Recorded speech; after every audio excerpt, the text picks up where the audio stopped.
जय जिनेन्द्र। नमस्कार महामंत्र। नमो अरहन्ताणं नमो सिद्धाणं नमो आयर्याणं नमो वज्रायाणं नमो लोये सवसाहुणं एसो पंचनमोकारो सवपावपणासनो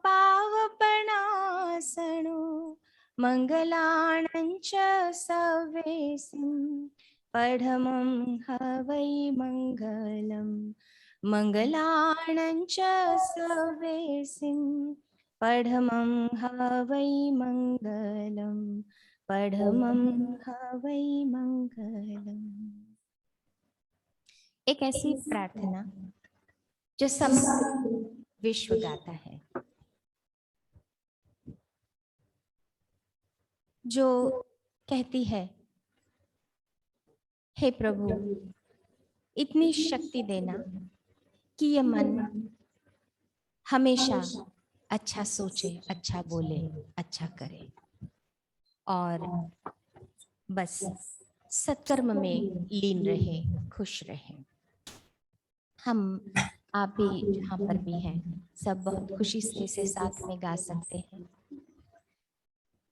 इतनी शक्ति हमें देना दाता, मन का कमजोर होना।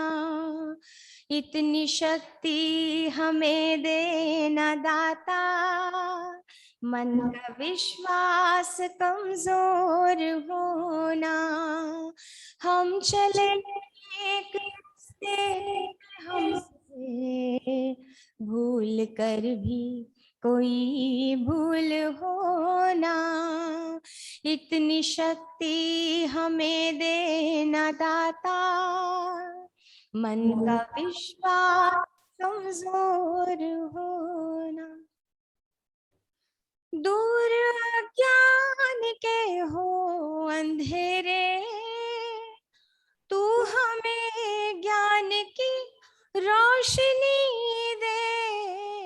दूर अज्ञान के हो अंधेरे, तू हमें ज्ञान की रोशनी दे। हर बुराई से बचते रहे हम, जितनी भी दे भली जिंदगी दे। बैर होना किसी का से, भावना मन में बदले की होना। बैर होना किसी का किसी से, भावना मन बदले की होना। हम चले नेक रास्ते पे हमसे भूल होना। इतनी शक्ति हमें देना दाता, मन का विश्वास कमजोर होना। हम न सोचे हमें क्या मिला है, हम ये सोचे किया क्या है। हम न सोचे हमें क्या मिला है, हम ये सोचे किया क्या है अर्पण। फूल खुशियों के बाटे सभी को, सबका जीवन भी बन जाए मधुबन। अपनी करुणा का जल तू बहा के, कर दे पावन हर एक मन का कोना। अपनी करुणा का जल तू बहा के, कर दे पावन हर एक मन का कोना। हाँ हम चले नेक रास्ते पे हमसे भूल कर भी कोई भूल हो ना, इतनी शक्ति हमें देना दाता। मन का विश्वास कमजोर होना, मन का विश्वास कमजोर होना, मन का विश्वास कमजोर होना। मनोमलापनयनार्थम सद्भावना सूक्त। तो शेयर करें स्क्रीन। मनोमलापनयनार्थम, इस सद्भावना सूक्त की रचना गुरुदेव उपाध्याय श्री अमर मुनि जी महाराज ने की है। ये बहुत आत्मा की गहराइयों तक उतर जाने वाला सूक्त है। इसे ताई माँ की इच्छा है कि हम सभी समझें और प्रतिदिन यह प्रार्थना करें। इसमें जो प्रेरणा मिलती है वह अनुपम है। स्वाध्याय करना ही है, ध्यान करना ही है, मन को हमेशा अच्छे विचारों में लगाए रखना ही है। बस इसी में हमारी भलाई है और जिसमें हमारी भलाई है वही हमें करना है। ये सद्भावना सूक्त हम आज 1 श्लोक से लेकर के 12 श्लोक तक पढ़ेंगे और इसका संक्षेप में अर्थ करते जाएंगे और समझते जाएंगे इसकी गहराई को। आप सब मेरे साथ गाएंगे और मैं कहती हूँ कि जूम के ऊपर में ये प्रार्थना जो है वो रख दें ताकि आप उसको डाउनलोड कर सकते हैं और जब भी आपको अनुकूलता हो आप इनके अर्थ को लिख लें और उसको जब भी आप पढ़ेंगे आपको अर्थ के साथ में इसका एक भाव आपके साथ में रहेगा जब भी आप बोलेंगे इसको। मनोमलापनयनार्थम, सभी को साथ गाना है सुंदर स्वर के साथ में और स्पष्ट उच्चारण के साथ। मनोमलापनयनार्थम प्रातः सायं निरन्तरं स्वाध्यायामृतगंगायां स्नातव्यं सर्वबन्धुभिः। मनोभद्रं वचो भद्रं वपुर्भद्रं च सर्वदा। अत्र भद्रं तत्र भद्रं नाभद्रं अणुमात्रकम्। मोहे स्नेहे महान् भेद सकामा काम भावतः। अतो निष्काम भावेन प्रसारं यातु मित्रता। दुर्जना सज्जना सन्तु क्रूरा सन्तु कृपालवः। दुर्धियः सुधियः सन्तु सद्विचारपरायणा। अहंता ममता भाव क्षुद्ररूपे विषायते। स एव व्यापकत्वेन सुखदपीयुषायते। अविद्याग्रस्तचित्तानां स्वपरभेदविकल्पना। विद्यालोकितचित्तानां सर्वे स्वीया परोनकः। दुःखदाने भवेद्दुःखं सुखदाने सुखं तथा। यथा बीजं तथा वृक्षः क्रमोऽयं नान्यथा भवेत्। देशकालानुसारेण नेक्स्ट पेज धर्माणां विदधा क्रिया अतः दुराग्रहं मुक्त्वा क्रियतां तत्त्वचिन्तनम् स्याद्वादो वर्तते यत्र यत्र देवो जिनेश्वरः यत्र धर्मो विश्वमैत्री तत्र शान्ति शुभा शिवा भावनातो भवेत् पुण्यं भावनातो भवेदघः भावनातो भवेन्मुक्ति भावनातश्च संसृतिः न द्वेषो न च आसक्तिः यस्य चित्ते मनागपि संसारस्थोऽपि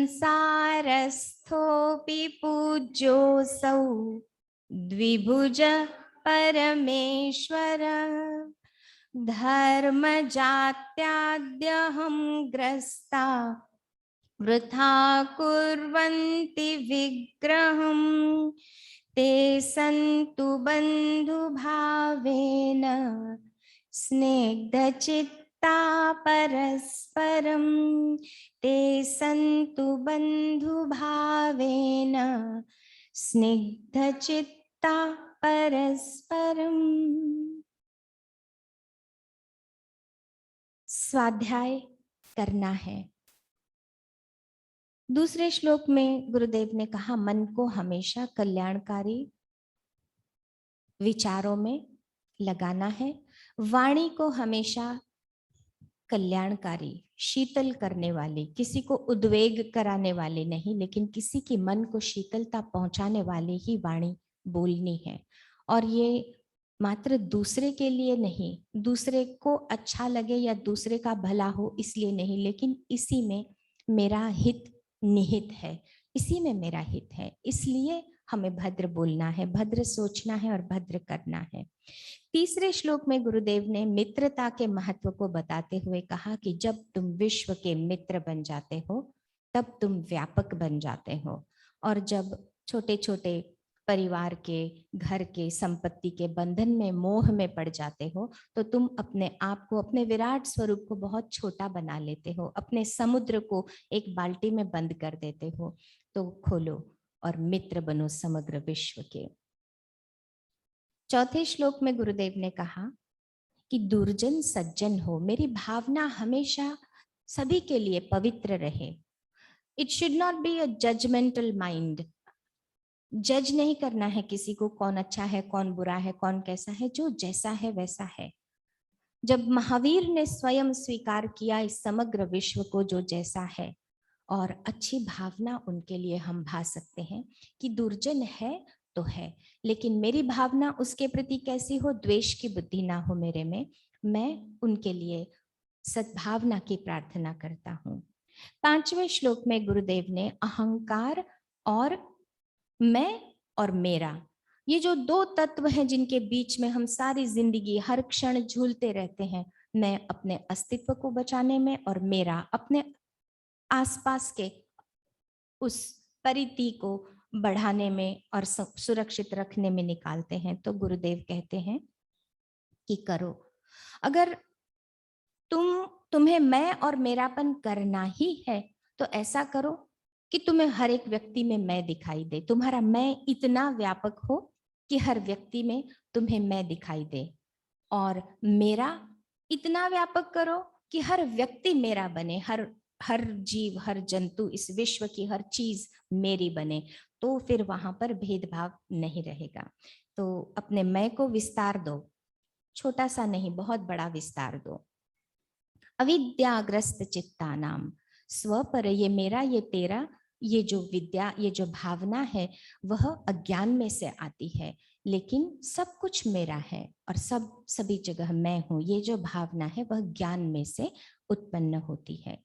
श्लोक 7, दुख दाने भवे दुखम, दुख दोगे दुख मिलेगा। ये बात समझ में आती है, परंतु इस बात को स्मरण रखना है कि छोटा सा भी दुख जो है दिया हुआ वो बड़ा बन के आता है। और स्मरण ये भी रखना है, खुशी की बात ये भी है कि छोटा सा सुख अगर किसी को दे दिया है, किसी के मन को सांत्वना दे दी है, किसी के मन को शांति दी है, किसी को आनंद दिया है, तो वो भी 1000 गुना बढ़ करके वापस मेरी तरफ आएगा।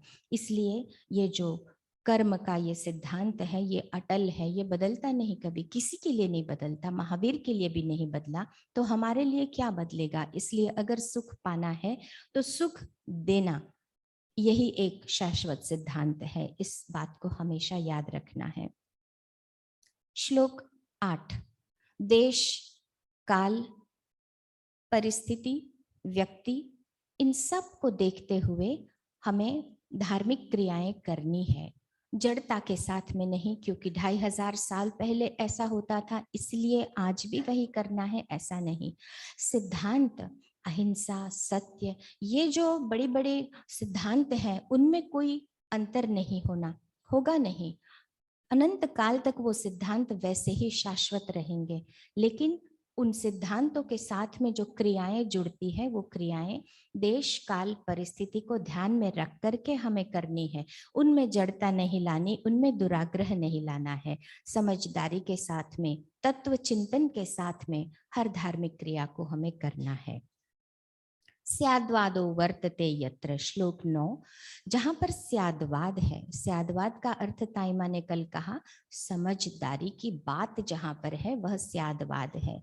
हर एक व्यक्ति के दृष्टिकोण को समझ करके फिर हमें उस दृष्टिकोण को विस्तार देना है, समझना है और ग्रहण करना है। और जहां पर जिनेश्वर देव की उपस्थिति है, जहां पर धर्म, धर्म मतलब धार्मिक क्रिया मात्र नहीं, लेकिन धर्म का अर्थ जहां पर विश्व मैत्री धर्म है, जहां पर सभी कुछ मेरा है और मैं सभी का हूं, जो अच्छा है वह मेरा है। और बस इस विश्व मैत्री की भावना के साथ में हम जीते हैं, तो वहां पर उस परिवार में, उस समाज में, उस राष्ट्र में बस शांति, आनंद और कल्याण की धाराएं बहेंगी। श्लोक 10। आज थोड़ा सा इसके बारे में बात करेंगे, 10, 11 और 12। भावनातो भवेत् पुण्यम, भावनातो भवेत् अघः, भावनातो भवेत् मुक्तिः, भावनातश्च संसृति। पुण्य, पाप, मोक्ष और संसार, ये 4 चीजों की चर्चा गुरुदेव ने कही है और कहा है कि क्रिया में नहीं, भावना से संसार बढ़ता है और भावना से ही मोक्ष प्राप्त होता है। आज ताइमा ने बहुत महत्वपूर्ण बात कही। हम समझते हैं कि हमारे जो विचार है वो हमारी भावना है। उन्होंने कहा विचार अलग है, भावना अलग है। विचार जो है वो मन से पैदा होते हैं और भावना जो है वो भीतर गहराई, अंतश्चेतना में से आते हैं भाव। और इसीलिए भाव का बहुत महत्वपूर्ण है। भावों की अभिव्यक्ति विचार के माध्यम से होती है। और तब मुझे आज थोड़ा सा ध्यान में आया कि विचार और भाव ये 2 चीजें अलग है। भावनाओं की अभिव्यक्ति विचारों के माध्यम से होती है, तो विचार अलग है, विचार मन में से आते हैं और जो भाव है वो भीतर से, अंतरात्मा से आता है। तो कई सारे उदाहरण हैं। खोटे भाव से अगर कुछ अच्छा भी कर्म दिखता है तो भी वह, उससे मुक्ति नहीं मिलती है, उससे पुण्य नहीं होता है। दान देते भी हैं, लेकिन दान इसलिए देना है कि किसी और को नीचा दिखाना है, या मेरे भाई ने 1 लाख रुपया दिया है तो मैं 10 लाख देता हूँ, मतलब ये जो ऐसी भावना जो शुद्ध नहीं है, तो वहां पुण्य नहीं होता। तो गुरुदेव कह रहे हैं कि अपनी भावनाओं पर ध्यान रखो। भावनाओं से, भावनाथी बंधन बंधे, भावनाथी छूटे, भावना वगरनी क्रिया जिंदगी ने लूटे। तो ये जो हमारे भीतर से भाव आते हैं उन पर हमारा ध्यान होना जरूरी है। तो जो भाव है उससे पुण्य होता है और भाव से ही अघ, पाप होता है। भीतर में पाप भरा हुआ है, भीतर में अशुभ विचार है, भाव है, और ऊपर से बोलते बहुत अच्छा है, तो वो नहीं, हम दूसरों को फंसा सकते, अपने कर्मों को नहीं फंसा सकते हैं। तो इन भावनाओं को बहुत महत्व है, सबसे ज्यादा महत्व है एक्चुअली। और भावना तो भवेत मुक्ति, अगर भीतर में भाव शुद्ध है तो वहीं पर मुक्ति है। और भीतर में भाव शुद्ध नहीं है, क्रियाएं बहुत हम बड़ी बड़ी करते हैं, तो वहां पर संस्कृति मतलब संसार है, वहां संसार से मुक्ति नहीं है। तो भावना को बहुत बड़ा महत्व है। और अगर हमें किसी चीज पर कंट्रोल रखना है, ध्यान रखना है, सतर्क रहना है, तो वो भावनाएं हैं। श्लोक 11। न द्वेषो न च आसक्ति यस्य चित्ते मनाग अपि संसारस्थोपि पूज्योऽसौ द्विभुजः परमेश्वरः। द्वेष और आसक्ति का अर्थ है राग और द्वेष। जिसके चित्त में थोड़ा सा भी न राग है न द्वेष है, वह संसारस्थो भी पूज्यो, वह संसार में रहता हुआ भी, शरीर के भीतर में रहता हुआ भी वह पूज्य है। और वो पूज्य कौन है? द्विभुज, दो भुजाओं वाला परमेश्वर है। यूजुअली कई जगह हम देखते हैं चार चार भुजाएं होती है, एक हाथ में अस्त्र, एक हाथ में पुस्तक, एक हाथ में माला, एक हाथ में और कुछ, तो इस तरह से कई भुजाओं वाले देवता होते हैं। लेकिन नहीं, ये एक जीवित मानव जिसमें राग और द्वेष क्षीण हो गए हैं, वह दो भुजाओं वाला जीता जागता परमेश्वर है। तो जिसमें राग और द्वेष, ये दोनों भावनाएं नष्ट होती जाती है, वह अधिक अधिक अधिक से अधिक पूज्य बनता जाता है। कहीं जाना नहीं पड़ता, हिमालय में जाकर के बैठना नहीं पड़ता, बस यहीं बैठे बैठे अगर राग और द्वेष कम हुए हैं, क्षीण हुए हैं, तो यहीं बैठे बैठे वह दो भुजाओं वाला व्यक्ति परमेश्वर बन सकता है। समय कम है। श्लोक 12। धर्म जात्याद्यहम ग्रस्ता वृथा कुर्वन्ति विग्रहम ते संतु बंधु भावेन स्निग्ध चित्ता परस्परम। धर्म के नाम पर बहुत झगड़े होते हैं, जाति के नाम पर बहुत झगड़े हो रहे हैं। आजकल चारों तरफ यही वातावरण है। और गुरुदेव कहते हैं कि व्यर्थ में धर्म और जाति के नाम पर हम विग्रह मतलब कलह करते हैं, झगड़ा करते हैं। ते संतु बंधु भावेन, भावना ये है कि हम सारे बंधु भावना से रहे, भाई है, मित्र है, पड़ोसी है, मनुष्य मनुष्य है। ताइमा आज सुबह कह रहे थे कि किसी एक मनुष्य जिसको आप नहीं जानते हैं उसको सामने खड़ा कर लो और पूछो कि ये हिंदू है या ये मुसलमान है या ये कोई और है या कोई और है। उसके शरीर को, उसके रंग को, उसकी आंखों को, उसकी आकृति को देख करके हम ये नहीं कह सकेंगे कि ये इस धर्म का है या उस धर्म का है, इस जाति का है या उस जाति का है। तो क्यों हम किसी पर इन सब चीजों को थोपते हैं? क्या वो मात्र एक सुंदर सा मनुष्य नहीं हो सकता? गुरुदेव कहते हैं कि बस मनुष्यता को देखो, उसकी मानवता को देखो, और बस स्निग्ध चित्ता एक दूसरे के साथ में प्रेम पूर्वक मैत्री भाव से रहो। यही धर्म और जाति से परे मनुष्यता का, मानवता का चिंतन है। जय जिनेन्द्र।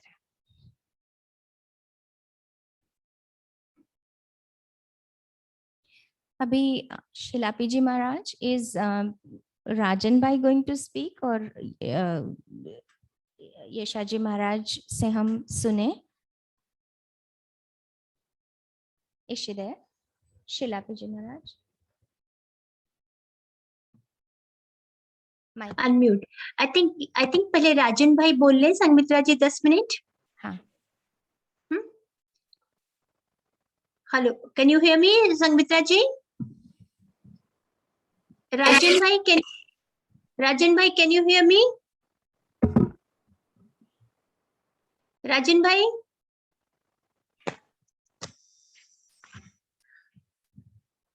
राजन भाई,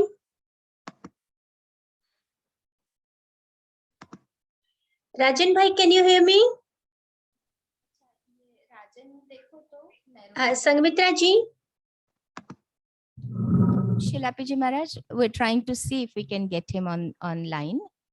हाँ, राजन भाई तो है ऑनलाइन। हाँ, यस यस, ठीक है। So okay, yes, I can hear you very clearly. okay, so Rajan bhai, you express your thoughts and then we'll listen to Yasha ji Maharaj. Thank you. Okay. पूज्य ताइमा के चरणों में कोटि कोटि वंदन. Mathem Vandami to Sakal Sangh of Sadhvi Jis at Virayatan, and Pranam and Jai Jinendra to all the Shravaks and Shravikas who have joined in today. I take this opportunity to thank Pujya Sadhviji Shilapiji Maharaj to give me this chance to speak this morning.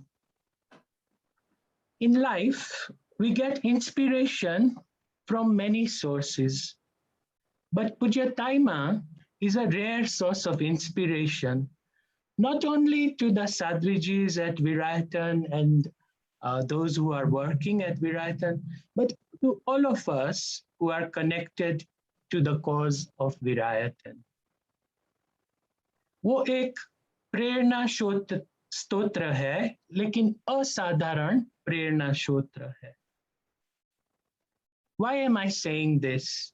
I say this because she brings to us the message of Lord Mahavir in the most simple and pragmatic manner for the 21st century.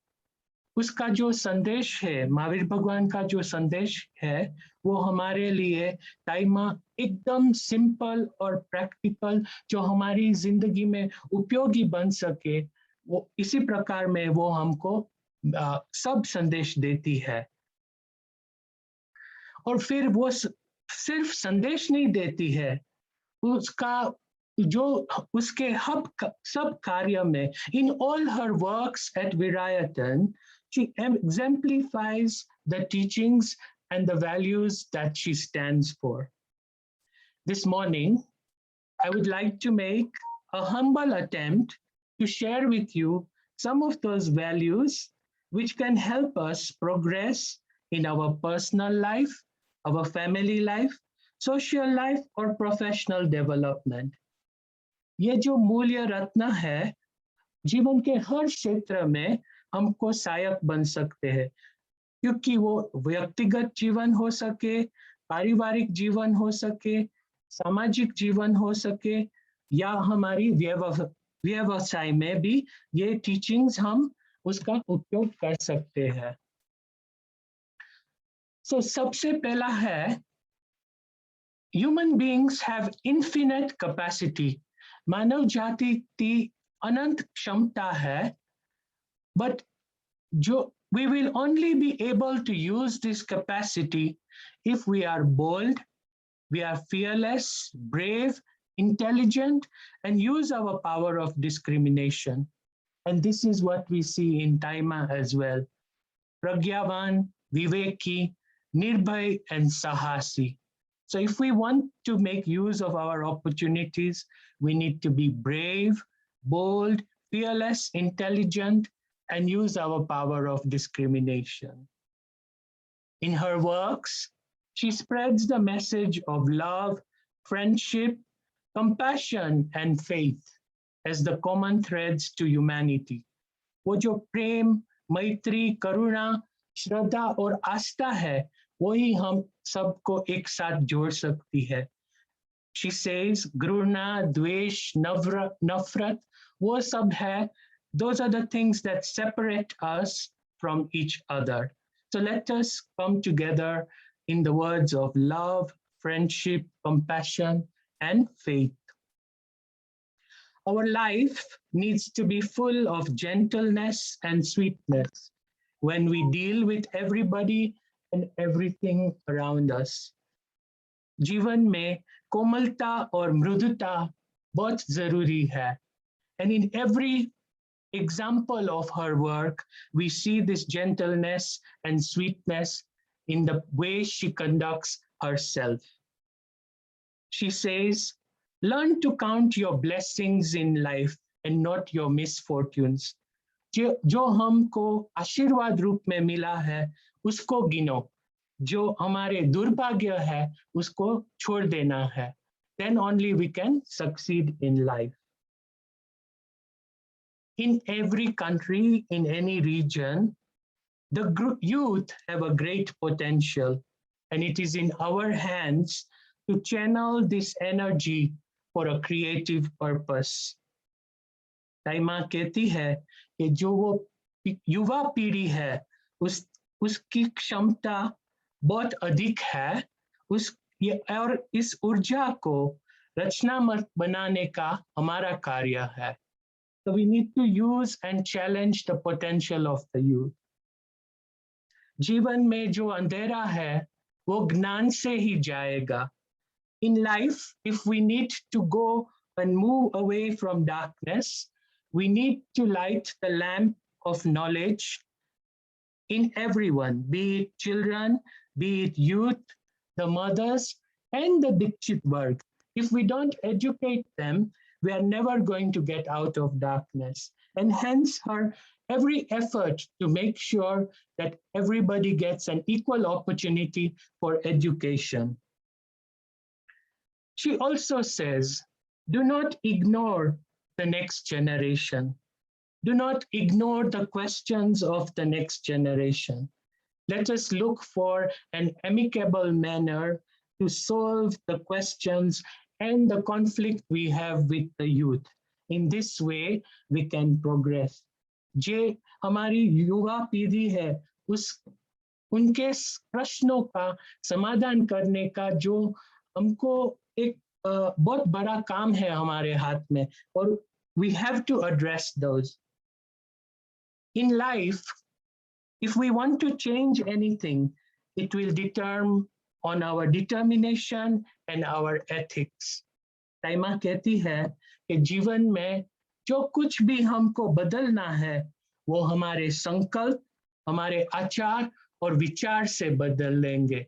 So if we want to change anything, we need strong determination and a strong set of ethics in our life. The next one is very important.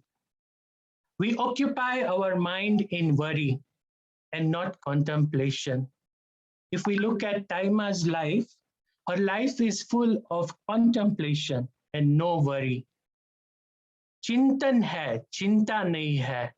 So if we want to progress in life, we need to move away from worry and do more of contemplation. Every act that we do is an important act, and it leaves a trail of goodness so long as we perform our work with detachment. Duties and responsibilities must be performed, but we do them with a sense of no attachment, without a sense of burden. जो भी हमारे कर्तव्य है उसको हमें उसका पालन करना है, लेकिन जो वो हमारा कर्तव्य भाव है वही हमको छोड़ने का है. ताइमा खुद एक बहुत बड़ा सागर है, एक रत्न का सागर है, और उस सागर से हम एक दो मोती ले ले तो हमारी लाइफ चेंज हो सकती है. She is a living example of Mahavir in this 21st century. She is an ocean full of gems. And if we want to change our lives, we need to take one or two of those gems and put them into practice. Pujya Taima, as your disciple, I have made a humble attempt to express your way of life. And if I have erred in any way, I ask for forgiveness. Tassa michami dukram. Koti koti vandan, Taima.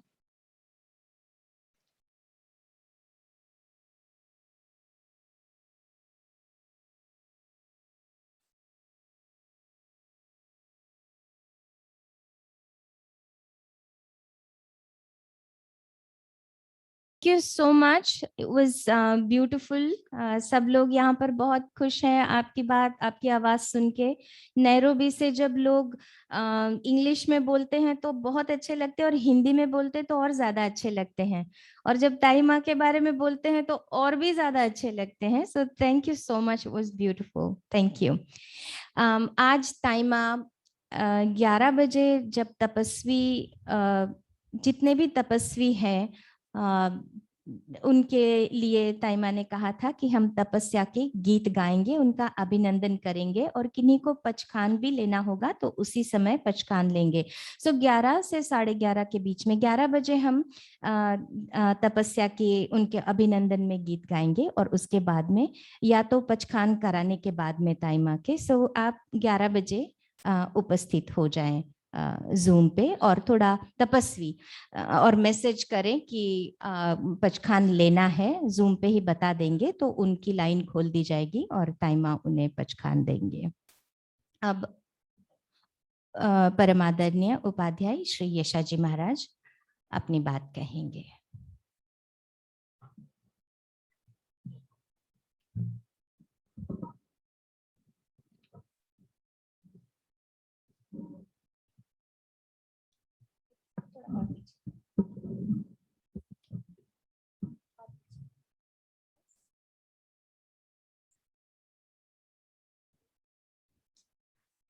विरायतन का परिचय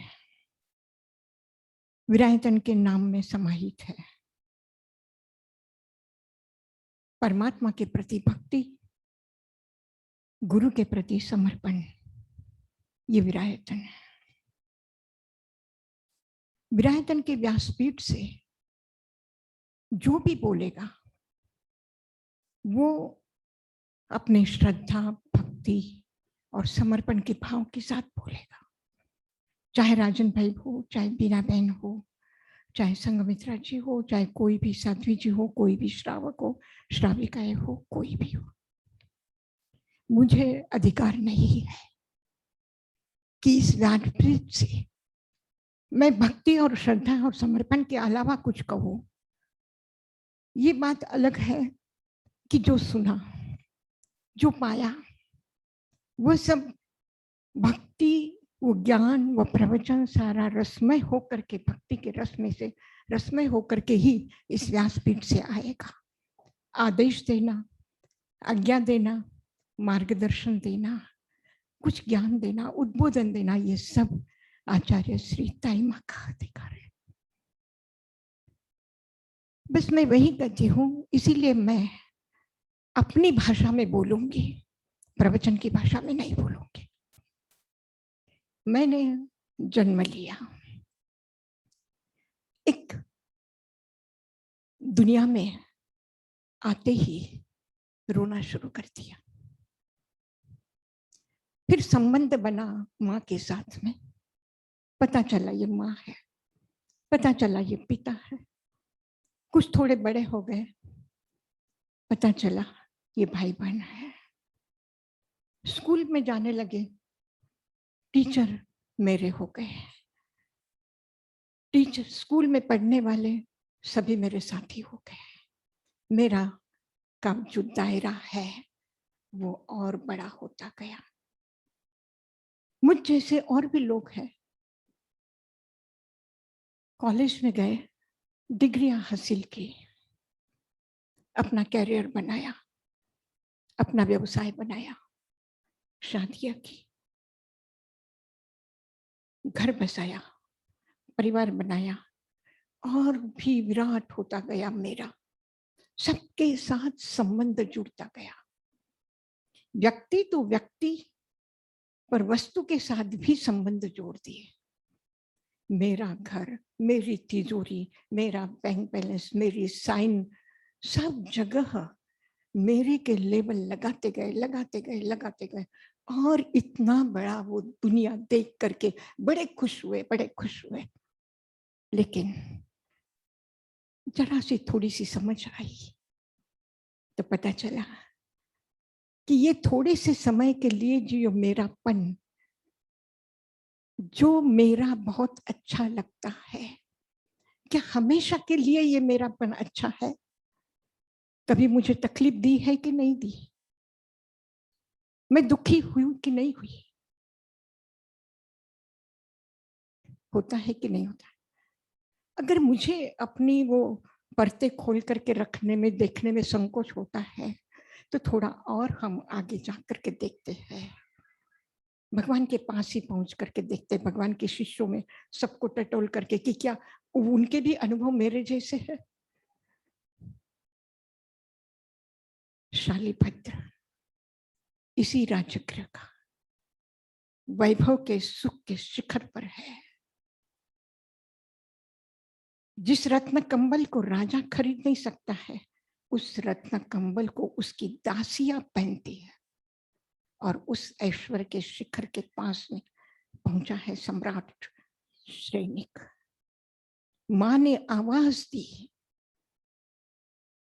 बेटा शालिभद्र नीचे आओ।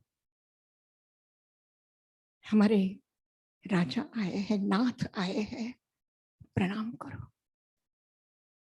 मुझे क्या पूछना है, मुझे क्या कहना है? नाथ आए हैं तो खरीदो और भंडार में डाल दो। पता नहीं है नाथ कौन है। मां ने फिर आवाज लगाई, बेटा आओ तो सही, ये हमारे मालिक है, राजा है, ये राजा है, हम उसकी प्रजा है। मां की बात तीर की तरह लग गई। मेरा भी कोई नाथ है, मेरा भी कोई मालिक है।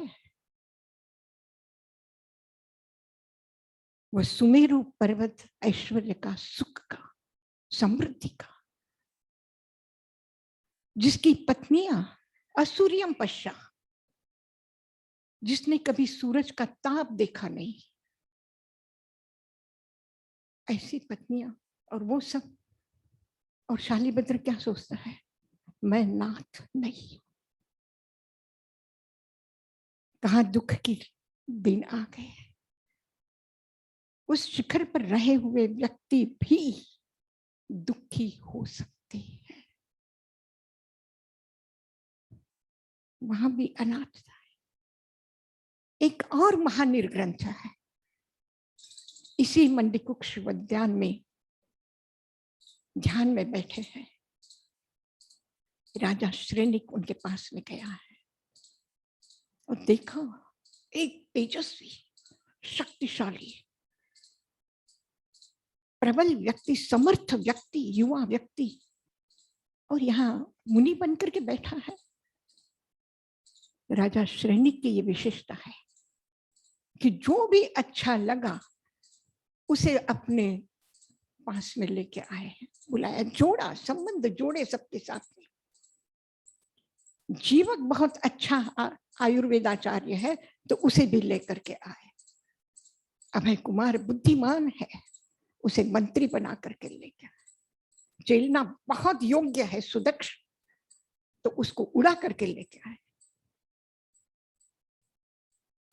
और एक बालक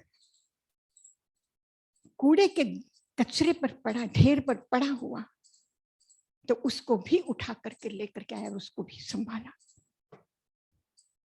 उस युवक को भी आमंत्रण दिया कि चलो इस जंगल में, इस तरह से ये था जब साधना में रहने की जरूरत नहीं है, मेरा राजमहल है तुम्हारे लिए, आ जाओ। कौन हो तुम, क्यों यहाँ हो? कहा अनाहोमी महार आया, मैं अनाथ हूं। बोले मैं तुम्हारा नाथ हूं? मुनि कह रहे हैं कि जो खुद अनाथ है वो दूसरों के क्या नाथ बनेंगे? किसको अनाथ कह दिया मुनि ने? जो सुख के लिए आमंत्रण दे रहा है, जिसको इतना विश्वास है कि मैं जिसको भी अपने पास रखूंगा उसको पूरा सुख दूंगा, उसको पूरी जो चाहिए वो सब मिलेगा, उसको वो अनाथ कह रहा है। राजा श्रेनिक ने कहा, मां बूढ़ मुझसे असत्य मत बोलो, मैं नाथ हूं, मैं राजा हूं।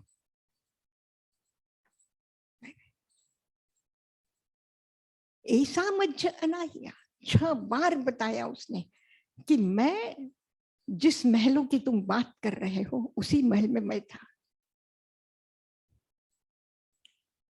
एक दिन बीमार हो गया, पूरा स्वस्थ शरीर, लेकिन उसने भी जवाब दे दिया, जिसको देख करके तुम मुझे आमंत्रण दे रहे हो, वो भी मुझे एक दिन दुख का कारण बना। और मेरे पिता ने, मेरे माँ ने, सब ने बड़े से बड़े वैद्य लाए, बड़ी चिकित्सा की, लेकिन मैं स्वस्थ नहीं हुआ। ऐसा मज्झ अनाय, ये मेरी अनाथता है। मेरी बीमारी कोई दूर नहीं कर सका, ये मेरी अनाथता है। मेरे भाई बहन, उन्होंने भी पूरी कोशिश की। मेरी बहनें जो ससुराल में गई है, वो भी कह रही कि हम अपनी सारी संपदा अपने भाई के लिए दे देंगे, लेकिन फिर भी नहीं मेरा दर्द दूर कर सके। ये मेरी अनाथ। कहां से उठे हैं ये स्वर, कहां से आए हैं ये स्वर? क्या जिसको मैंने मेरा कह करके संबंध जोड़े थे, उन्हीं संबंधों के बीच में से ये स्वर आ रहे हैं कि ये संबंध हमें कहां तक साथ में चल रहे हैं, ये संबंध हमें कहां तक सुख दे रहे हैं। इन संबंधों के अंदर में रहे हुए कांटों की चुभन, ये अलग बात है कि जब भी कभी कांटा चुभता है तो हम थोड़ी मलहम पट्टी कर लेते हैं और फिर जख्म ठीक कर लेते हैं, और फिर वैसे के वैसे बहुत अच्छे हैं, हम बहुत सुखी है, बहुत भाग्यशाली है, बहुत ऐसे बहुत वैसे करके मलहम पट्टी लगा लेते हैं। लेकिन जरा थोड़ा सा उसको देखे तो ऐसे लगता है ये संबंध कुछ भी नहीं। दूसरी तरफ जिस राह पर हम हैं, उस राह पर हम देखते हैं कि ऐसा नहीं कि हम ही कोई ऐसे विलक्षण हुए हैं कि हमने ही दीक्षा ले ली, हमने ही कोई बड़ा वो कर लिया, और ऐसा नहीं है। ये भी एक दुनिया है। स्वयं भगवान महावीर कह रहे हैं कि अतीत में भी ऐसे तीर्थंकर हो चुके हैं, वर्तमान में भी हैं और भविष्य में भी होने वाले हैं। और हम वंदना करते हैं, जे अय्या अर्हा, जे भविष्यन्ति अनागये काले, संपय्य वट्टमाना वंदामि तस्य सर्वस्य। वो ऐसा शिखर कि जहां संबंधों की शाश्वतता है, जहां ये संबंध कभी टूटेंगे नहीं। आज मित्र है तो कल शत्रु हो सकता है। विवाह के संबंध जोड़ करके अभी आए नहीं तो संबंधों के टूटने की बात आ जाती है। लेकिन ये गुरु और शिष्य का संबंध, ये भक्त और भगवान का संबंध, और ये पूज्यता का श्रद्धेय केंद्र जो है, उसका संबंध, कौन सी दुनिया सही है, क्या सत्य है? इस दुनिया में रहे तो क्या इसमें रह सकते हैं पूरे? आ जाए ऐसा भाव और चले जाए वैभारगिरी पर, उस गुफा में बैठ करके रह जाए उधर, चलेगा? हो सकेगा ऐसा? संभव है ऐसा? वहां पर भी बैठे बैठे, जैसे भर्तृहरि ने कहा था कि ध्यान में बैठे हैं, ध्यान लगा करके बैठे, आधी आंखें खुली है और सामने दो युवक हाथ में तलवार लिए खड़े हैं और एक दूसरों को गर्दन के काटने की राह तलवार चला रहे हैं कि ये उसको मारूं और ये हीरा मैं उठा के लूं। और ध्यान में बैठा बैठा वो व्यक्ति सोच रहा है कि अरे इसने बराबर वार नहीं किया, उसने गलत किया, उसने सही किया, उसने वो किया। उस गुफा में जाकर के बैठ करके भी अगर एक हीरे को लेने के लिए जब तलवारें चलती है तो उसमें भी विकल्प खड़ा हो जाता है कि ये सही है कि ये गलत है, वो ठीक नहीं कर रहा, अरे ऐसा नहीं, गलत किया तुमने, सही वार करना चाहिए था। कहाँ जाएंगे, कहाँ रहेंगे, कौन सी दुनिया है? किसके साथ संबंध जोड़े और किसके साथ तोड़े? कहां से मुक्ति ले और कहां से बंधे? कौन अर्हता हमारे सामने है? जैसे राजन भाई कह रहे थे, और यहाँ पर जुड़ा हुआ हर दिल यही कहता है कि ताई महाराज ने बराबर वही रास्ता हमको दिखाया है कि न तो एकांत रूप से ये सही है और न एकांत रूप से ये सही है, क्योंकि तीर्थंकर महावीर भी केवल ज्ञान प्राप्ति के बाद 30 वर्ष तक निस्तंद्र मुद्र, सोना तो क्या लेकिन तंद्रा भी नहीं, ऐसी अवस्था में सबको करुणा से भर करके ज्ञान दिया है, उपदेश दिया है। और यहां तक कह दिया कि अगर एक व्यक्ति को पता चल जाए कि दूसरा व्यक्ति बीमार है और उस व्यक्ति की सेवा न करते हुए अगर वो आगे निकल गया तो प्रायश्चित करो। उसके कर्म है, असाता वेदनी के उदय है, वो बीमार पड़ा है, उसके कर्म उसको भोगने हैं, मैं क्या संबंध मेरा? नहीं छोड़ सकते हैं ये ज्ञान, वहां नहीं बघार सकते हैं, वहां नहीं छोड़ सकते। क्या कौन सा मार्ग? वो व्यवहार है, व्यवहार है, व्यवहार है, बिल्कुल सही है। एक आत्मा ही तुम्हारी एक स्व संबंध ही संबंध है, बाकी सारे संबंध झूठे हैं। मने कई लागे वळगे नहीं है ना साथे, ठीक है, लेकिन ये निश्चय नय की दृष्टि से है, व्यवहार नय की दृष्टि से नहीं। और निश्चय नय सही है तो व्यवहार नय भी सही है। चलना है तो एक कदम उठा करके नहीं चलेंगे, एक पैरों से नहीं चल पाओगे। एक कदम ऊपर उठेगा वो फिर जमीन पर बैठ रहेगा, और जब जमीन अपनी अच्छी तरह से वो रख लेगा तब दूसरा कदम उठेगा। दोनों कदम जरूरी। एक नौका लेकर के चले हम, हमें विश्वास है हम अच्छे नाविक हैं और हमें नौका चलाना आता है, पार हो जाएंगे। और एक ही तरफ से चप्पू चला रहे हैं, एक ही तरफ से चला रहे हैं, क्या वो नौका आगे बढ़ेगी? एक तरफ से चप्पू चलाने से नौका आगे नहीं बढ़ेगी, वो वहीं के वहीं गोल चक्कर काटती रहेगी। अगर हम एक ही दृष्टि से चले तो इस संसार में चक्कर ही काटने पड़ेंगे। लेकिन दोनों तरफ से जब चप्पू चलेंगे, दोनों हाथों से चप्पू चलेंगे, तब जाकर के मोक्ष का रास्ता मिलेगा। जितने जितने अंश में वितराग भाव है, उतने उतने अंश में वो करुणा का भाव भी व्यापक और विस्तार होता गया। एक पाख से पक्षी नहीं उड़ेगा, आकाश में ऊंची उड़ान भरने के लिए दोनों पाखे आवश्यक है, दोनों पाखे चाहिए।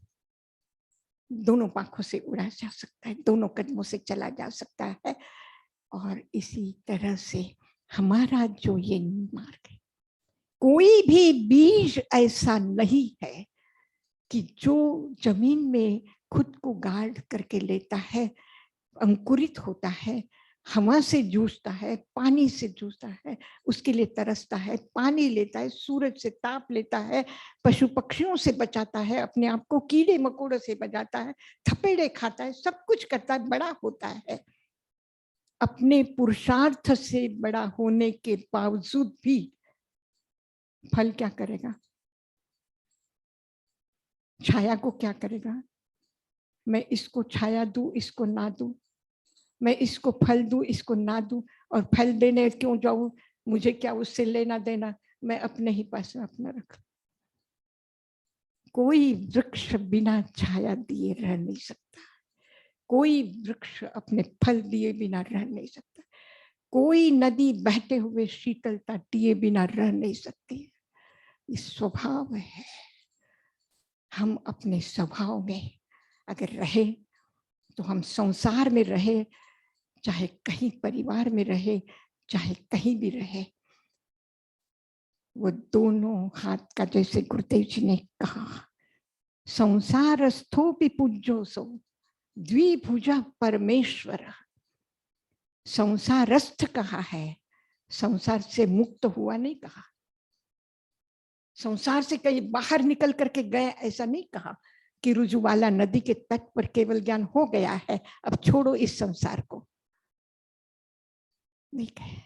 संसार में रह करके, कमल जैसे कीचड़ में रह करके ऊपर उठता है, उस कीचड़ की गंदगी से दूर है, उस कीचड़ की कुरूपता से दूर है, दुर्गंध से दूर है, और अपनी एक सुगंध, अपना एक सौंदर्य लेकर के वो सारे संसार को बांट रहा है। लेकिन नाल उसकी कीचड़ में है, उसको नहीं छोड़ेगा, शरीर नहीं छूटेगा। संसारस्थ इस संसार में रह करके भी आत्म साधना में उस परम शिखर पर कि न योगा न रोगा न चोद्वेग वेगा स्थितिर्नो गतिर्नो न पुण्यम न पापम, कुछ भी नहीं है, न जन्म है, न मृत्यु है, न जाति है, न पंथ है, न कोई गुरु है, न कोई परमात्मा है। जब गौतम को भी महावीर ने कहा कि तुम मुझे छोड़ दो, तो इससे बड़ा निश्चय नहीं और क्या हो सकता है। एक तरफ इतने बड़े संघ का विस्तार है, पहले दिन कौन से शिष्य ने अपने शिष्य बनाए थे? स्वयं भगवान महावीर ने ही बनाए, स्वयं ही दीक्षा दी, स्वयं ही संघ की स्थापना की, चले थे एकाकी, रहे थे अकेले, अपना परिचय तक किसी को नहीं दिया कि मैं कौन हूं, कि मैं एक राजकुमार हूं, नहीं कहा किसी को। लेकिन इतना बड़ा संघ, इतनी विराटता, इतनी व्यापकता, एक एक व्यक्ति का ध्यान, चाहे गृहस्थ हो चाहे कोई भी हो, सबके जीवन में जाकर के उनके जीवन को संभाला, उसको संवारा। इतनी बड़ी करुणा आज ताई महाराज के जीवन में भी हम देख रहे हैं, और वही देख देख करके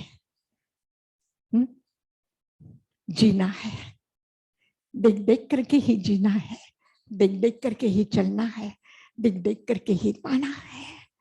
वह ऐसा भाव आ जाए कि साधना में सबसे मुक्त, सारे संबंधों से मुक्त, लेकिन मुक्त होने के बाद भी सबके लिए समर्पित, ऐसा जीवन हम हो गया ना।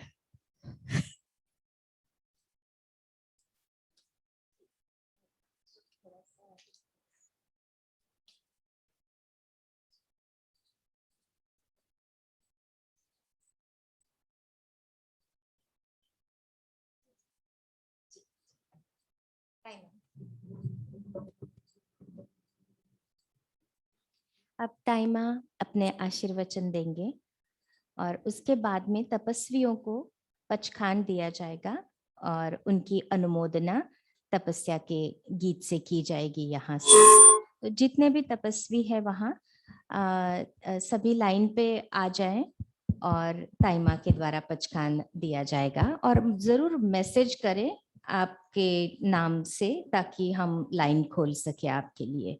Thank you. आज का विषय अत्यंत महत्वपूर्ण है, संबंधों से मुक्ति। जैसे ज्ञान से मुक्ति सुना है हमने, सुना है हमने क्रिया से मुक्ति, सुना है हमने चारित्र से मुक्ति, साधना से मुक्ति।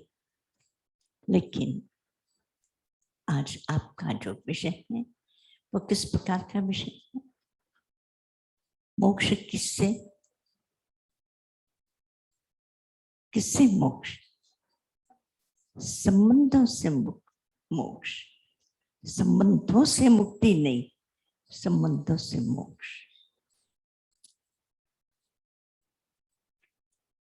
जाना है हमने संबंधों से बंधन तो जाना है, सुना है हमने संबंधों से संसार है, संबंधों से दुख है, जाना है हमने। लेकिन एक और मार्ग है, एक और मार्ग है। और अधिकांश में धर्म की दुनिया में एक जो मुझे हमेशा ऐसा लगा है कि धर्म ने एक निराशा, धर्म ने एक वैराग्य के नाम पर उदासी, धर्म के नाम पर आप थोड़े से संसार के सुखों से अलग, विरक्ति, इस तरह से आपने सुना है। और वही धर्म कहता है कि जीवन में जो सुख प्राप्त होता है वह किससे प्राप्त होता है? किसी को तकलीफ देने से या खुद को तकलीफ देने से? खुद को तकलीफ देने से या दूसरों को तकलीफ देने से किससे सुख प्राप्त होता है? किससे सुख प्राप्त होता है?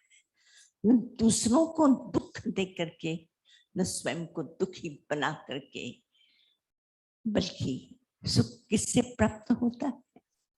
और सुख का हेतु कौन है? सुख का हेतु कौन है? पुण्य है। और पुण्य किस तरह से होता है? दूसरों के चेहरे पे आप मुस्कान लेकर के आइए, दूसरों के जीवन में फूल खिला दीजिए, दूसरों के जीवन को आनंदपूर्ण बना दीजिए, बना दीजिए। आप जितना भी बन सकता है सुगंध बिखेर दीजिए। तो उसके लिए आपको क्या करना पड़ेगा? रो करके बैठना पड़ेगा, चेहरा उदास बना करके बैरागी की तरह कैसे करना होगा? कैसे रहना होगा?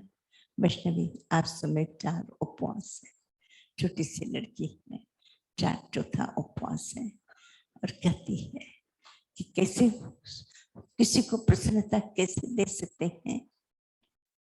तुम रो करके चेहरा लेकर के जाओ तो किसी को सुख होगा, या तुम्हारा हंसता हुआ मुस्कुराता हुआ तुम्हारा खुद का भी। इसका मतलब है तुम भी सुखी बनो तो पुण्य बंध है, दूसरों को भी सुखी बनाओ तो पुण्य का बंध है।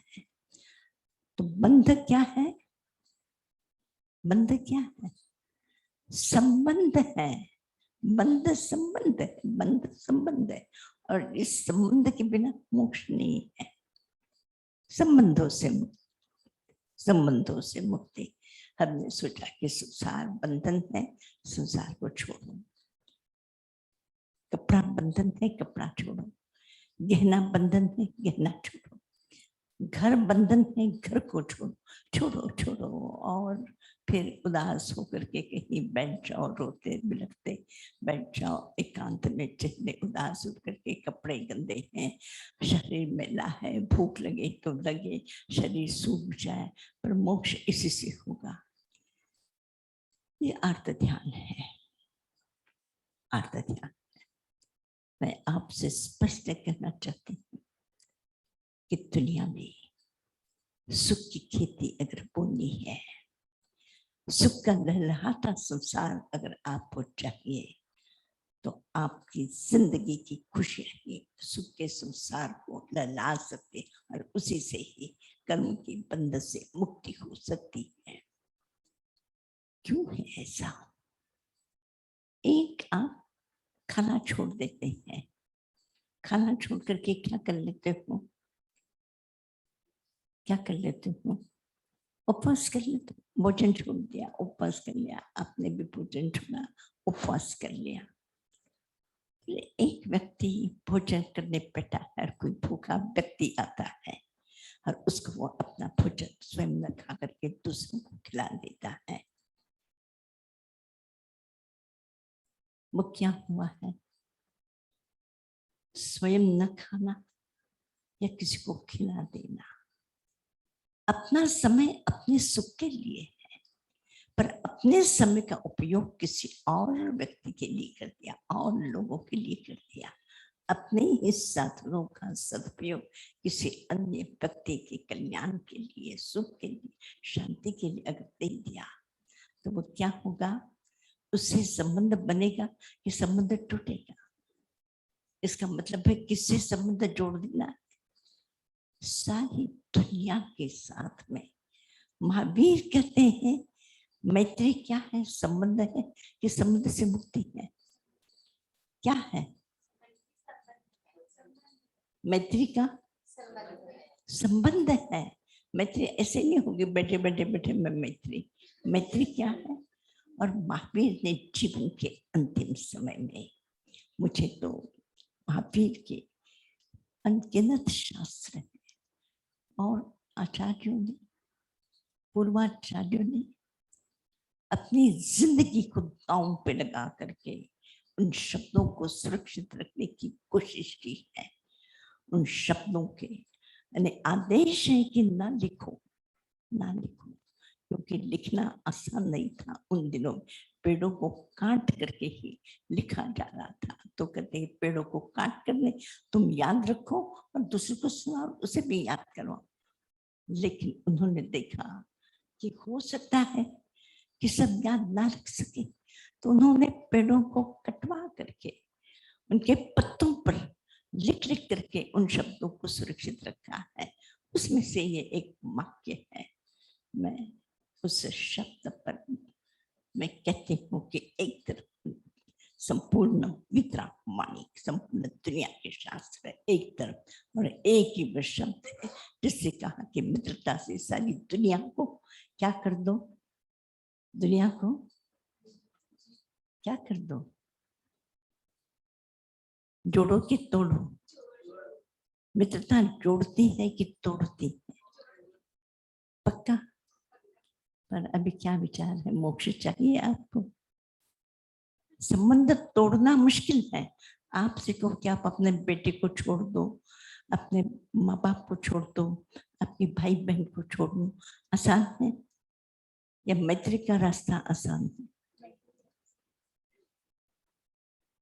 और महावीर का मार्ग इतना आसान है, सारी दुनिया में इतना सरल मार्ग, इतना सरल मार्ग, इतना सरल मार्ग, और कोई नहीं हो सकता, कोई नहीं हो सकता।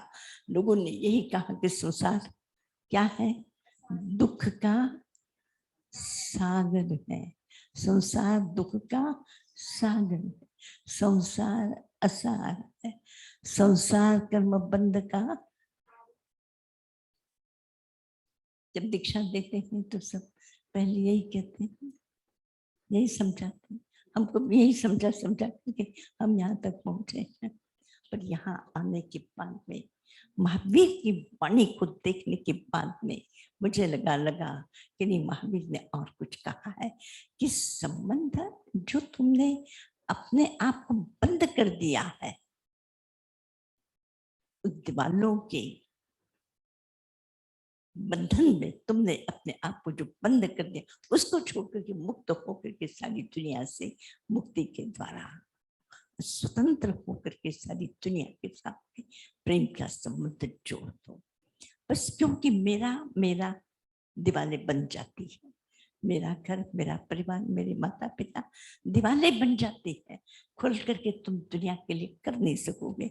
और जब मेरा वो दीवारें ही नहीं है, तो जहां भी कोई भी मिल जाए उसके साथ हमारा करुणा का भाव, हमारा मैत्री का भाव। और मैं हमेशा कहती हूँ कि वो परिवार से द्वेष मत करना, परिवार से नफरत मत करना।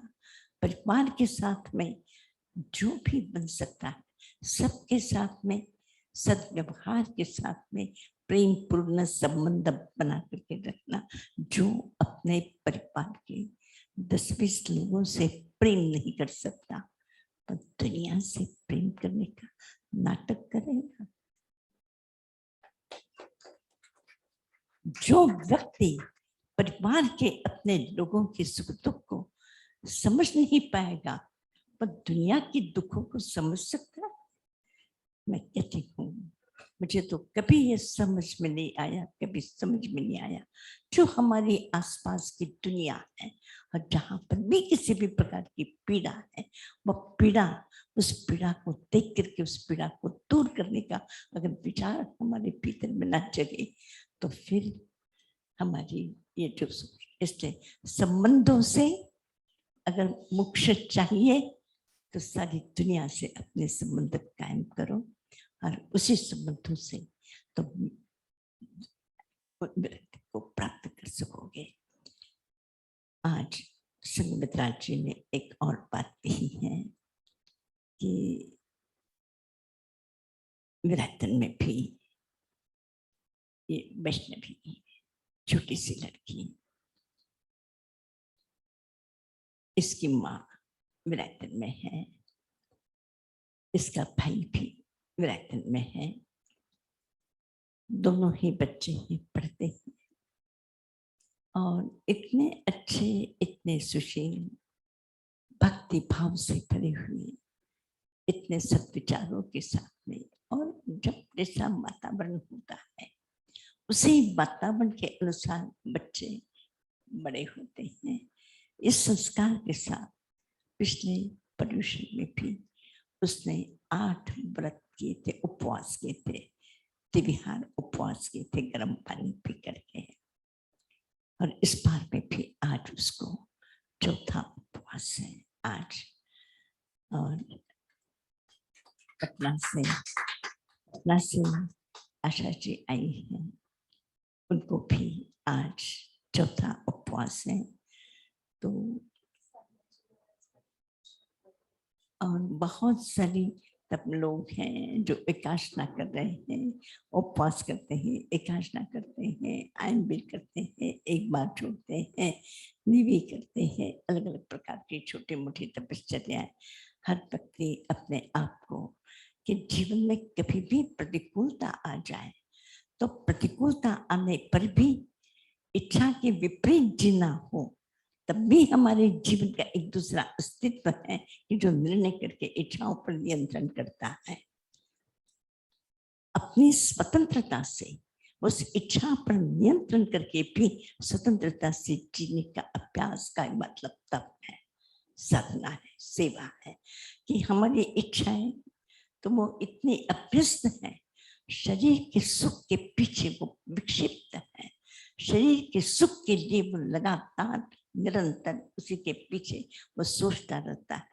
उस इच्छा के विपरीत जाकर कौन सा वह है कि आपके आत्म भाव में जो एक ज्ञान भाव है, उस ज्ञान भाव के माध्यम से आप अपना नियंत्रण करके इच्छा पर लोभ करके अपनी इच्छा के विपरीत अपना जीवन एक अलग ढंग से चलने का जो प्रयत्न है वो तब होता है।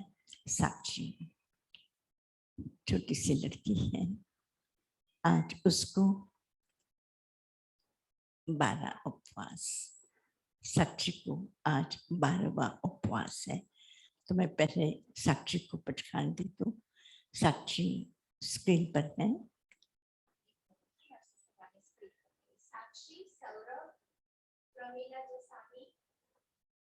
सब लोगों को बुला लो, स्क्रीन पर बुला लो जिसको सब देख सकेंगे। तो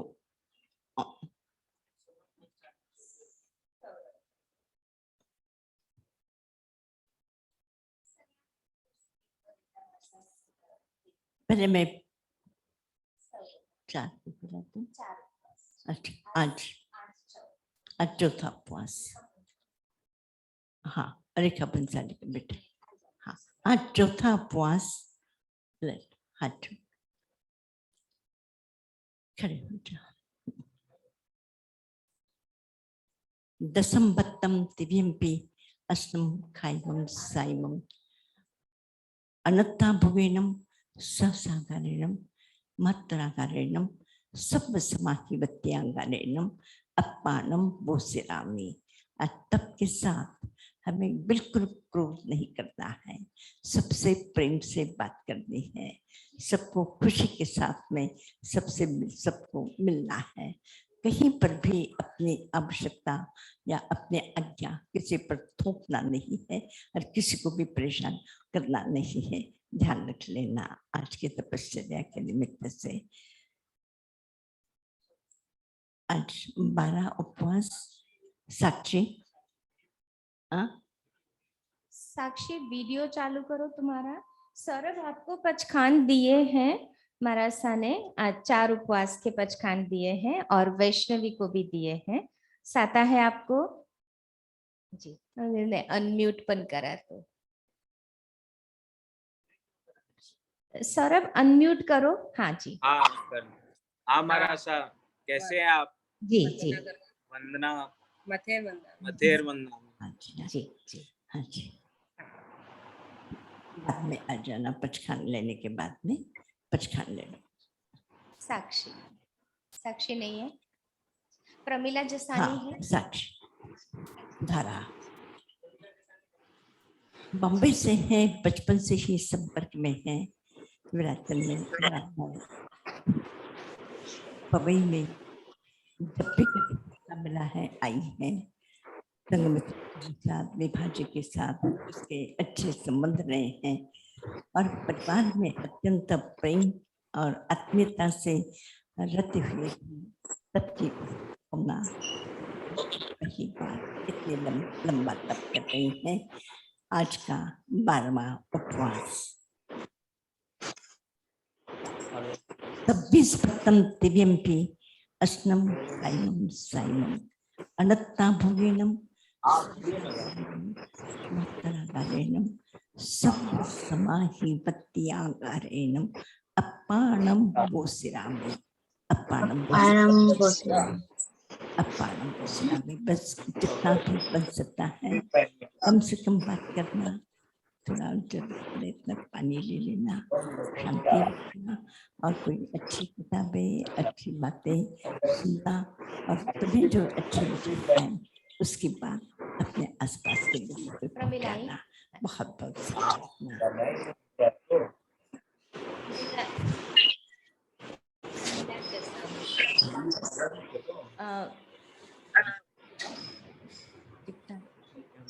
हमारे आदरणीय चेतना जी महाराज जी की भाभी है राजकोट से और मास्कमण करने का उनका संकल्प है। आज मेरे ख्याल से 23 या 24 उपवास है उनके। 26 आज 26वां उपवास है उनका। 26 उपवास। इशी ऑन जय चेतना जी की भाभी वीडियो चालू है करें ना? अपना प्रमिला जी। एक नहीं के दो यानी है। एक मिनट प्रमिला जी आज 26वां उपवास। प्रमिला बेन वीडियो चालू करो तुम्हारो। 26वां उपवास।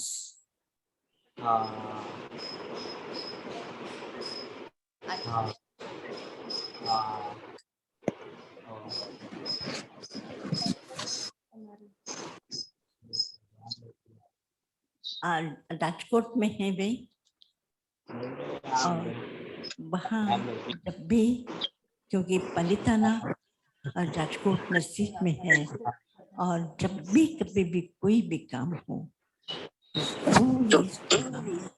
दोनों ही पति पत्नी पूरी सेवा देते हैं।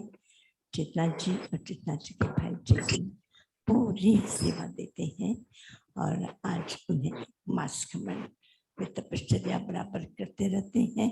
आज इस बार वे मास्कमण करने का उनका भाव है। 26वां उपवास। पिछली बार अपने रोहिणी जी ने किया था मास्कमण, इस बार में बस प्रहलाद जी राजकोट से 26 उपवास के पचखान। वन भक्तम दिव्यम पेशनम कायमम साइमम अनत्ता भोगेनम सहसागारेणम मत्तरागारेणम सप्प समाहि बत्तियागारेणम अप्पाणम बोसिरामि। अप्पाणम बोसिरामि। तपश्चर्या का ध्यान रखना, साता रखना और किसी भी प्रकार से छोटा सा भी कोई भी क्षण जो मन उद्विग्न ना हो, न किसी के प्रति भी कोई अशुभ भाव आए, इसका पूरा ध्यान रखना। तप में जितनी भीतर से शांति जगेगी वो तुम्हारी शक्ति और वही आध्यात्मिक विकास का आधार होगा। ध्यान रखना।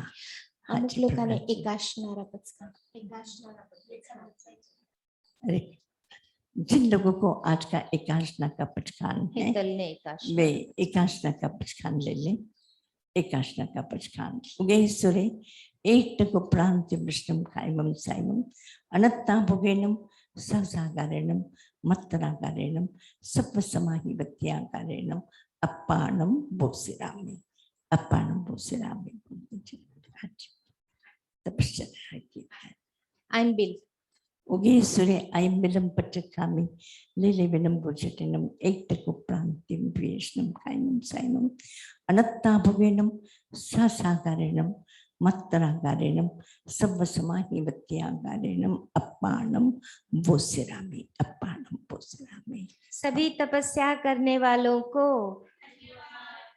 अनुमोदना अनुमोदना अनुमोदना वारंवार अनुमोदना अनुमोदना अनुमोदना वारंवार।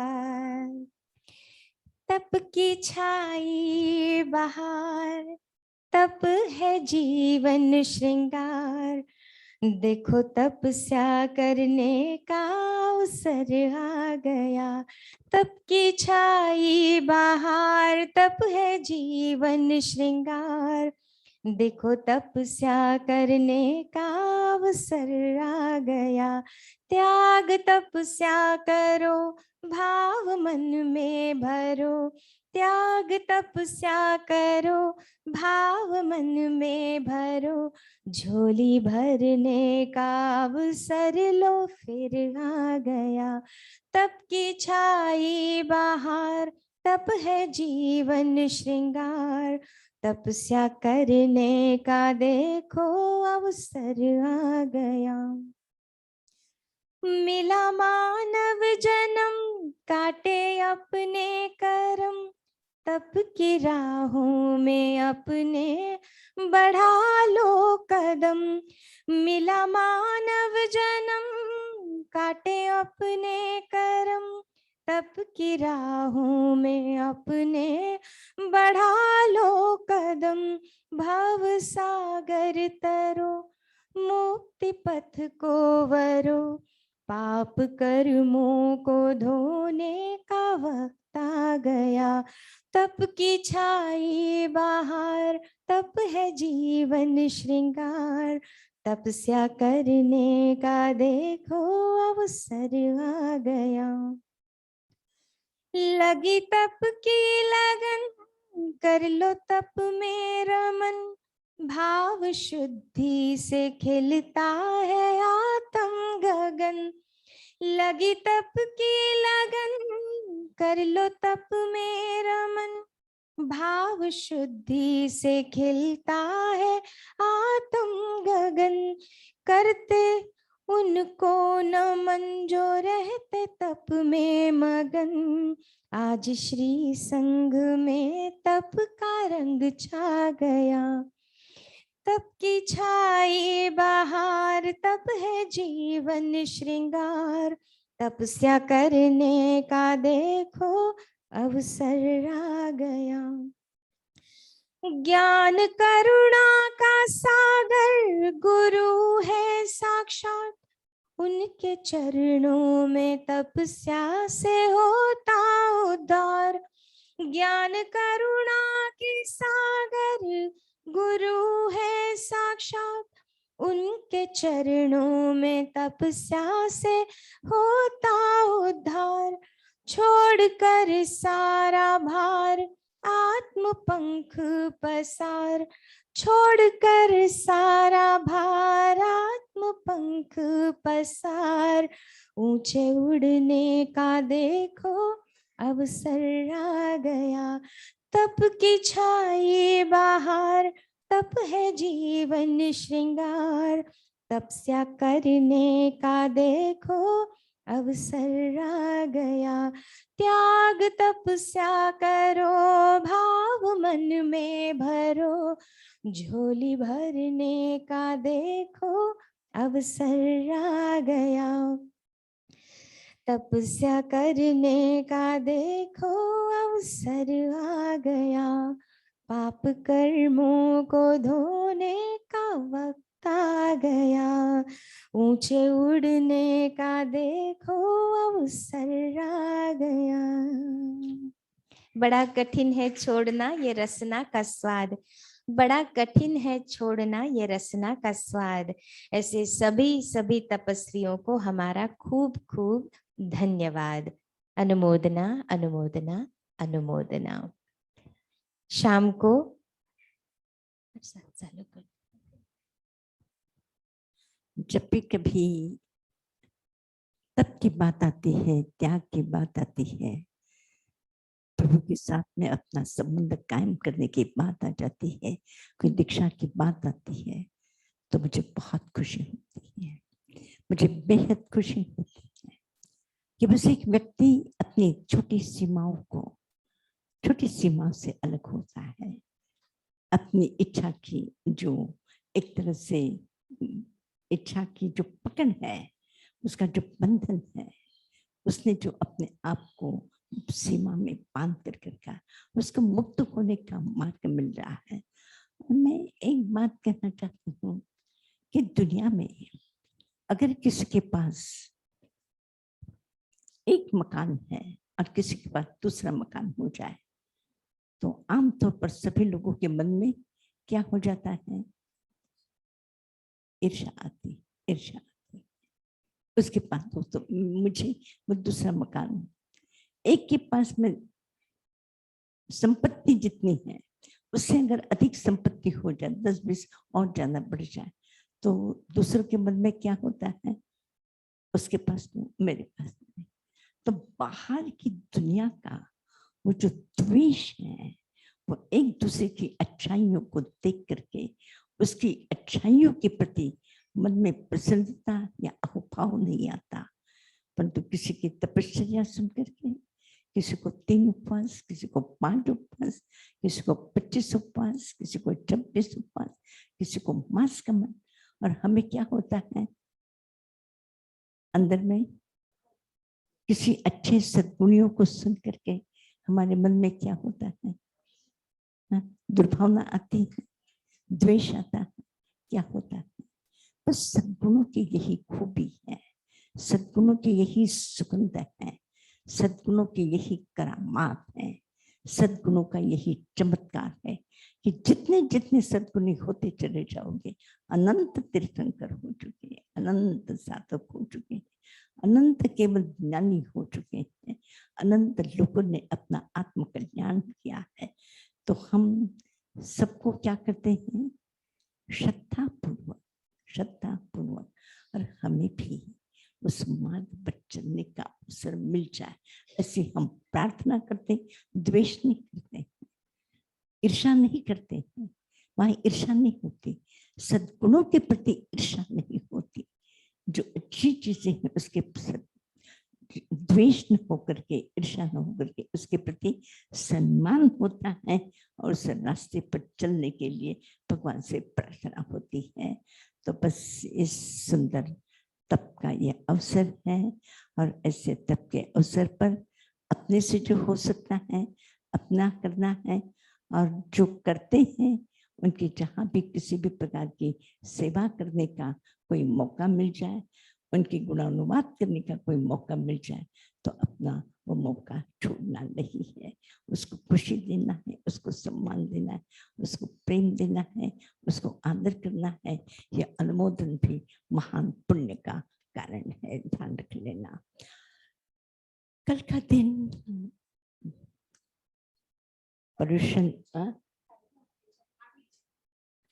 कल पर्युषण पर्व का 5वां दिन है, और 5वें दिन हम क्या करते हैं? उस दिन लड्डू प्रभावना किस चीज की? इस साधना के पर्व में भी हम जीवन के आध्यात्मिक भी और भौतिक भी शरीर को भी आनंद दे देना चाहते हैं और अपने मन को भी और अपने जीवन को भी और अंतरंग गुणों को भी। उभयमुखी पर्व है।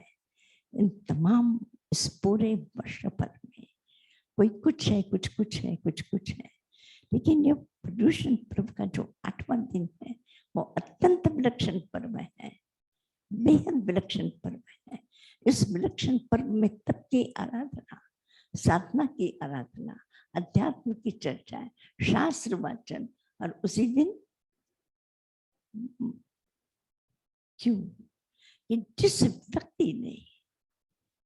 व्यक्ति के शब्दों ने, जिस व्यक्ति के जीवन में, जिस व्यक्ति ने अपने समय में लाखों व्यक्तियों को अपने साथ में जोड़ने का, 2, 4, 5, 10 व्यक्ति भी जुड़ जाए तो मैं कच तो चूच हो जाता है। उन्होंने कितने लोगों को अपने साथ में जोड़ा है, कितने लोगों को जोड़ा है, कौन से लोग हैं, किस प्रकार के लोग हैं। महलों से आए हैं, बड़े बड़े पंडितों के घर से आए हैं, श्रेष्ठियों के घर से आए हैं और सर्व सामान्य परिवारों में से भी आए हैं। ऐसे हजारों लोगों को उन्होंने अपने संघ में जोड़ा, 50,000 लोगों को एक ही संघ में। और आज कितने संघ हैं, कितने संघ हैं?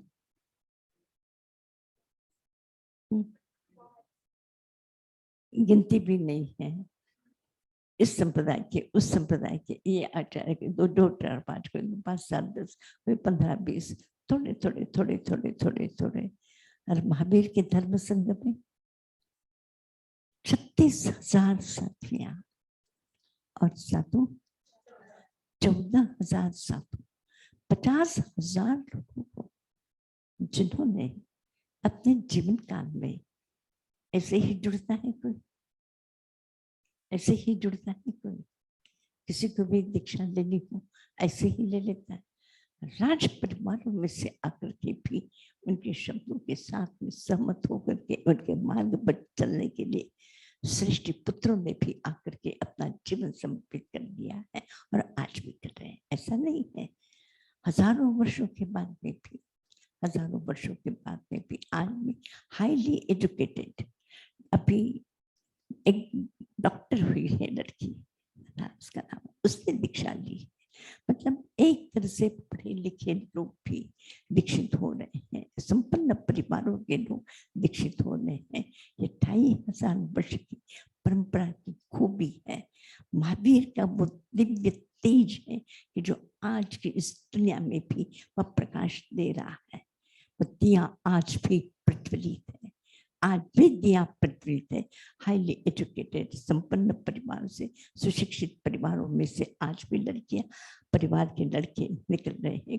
एक अरबपति का बेटा, अरबपति का बेटा जिसने दीक्षा के समय में हीरों की उछामणी की है, नहीं उछामणी नहीं, वो क्या करते हैं, वर्षदान में दिया है।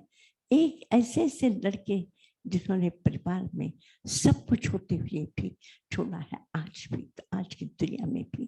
तो मैं आपसे कहना चाहती हूँ कि महावीर ने अपने जीवन में 50,000 लोगों को ऐसे ही जोड़ा होगा, सबको उनके जीवन की बात को समझकर सही रास्ता बताया और किसी को अपमानित नहीं किया, किसी को तिरस्कृत नहीं किया, किसी को धक्का नहीं मारा, किसी को ये नहीं किया कि तुम तो नीच घर के कूली दुष्ट हो, पापी हो।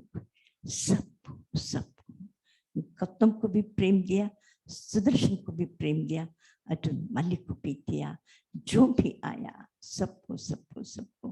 तो इतना बड़ा प्रेम का साम्राज्य, आज से 2500 वर्ष की परंपरा आज भी, मगर तेज न होता तो आज नहीं टिकता। आज उस दिए में वो तेज न होता तो आज वो दिया प्रकाश न देता।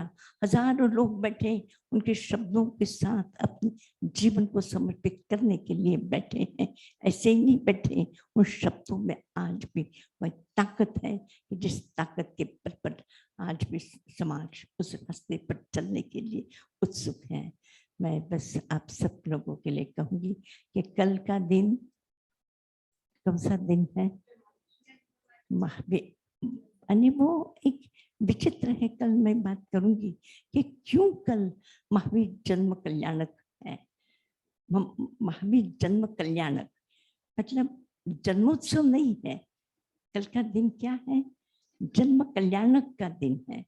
जन्म कल्याणक क्यों है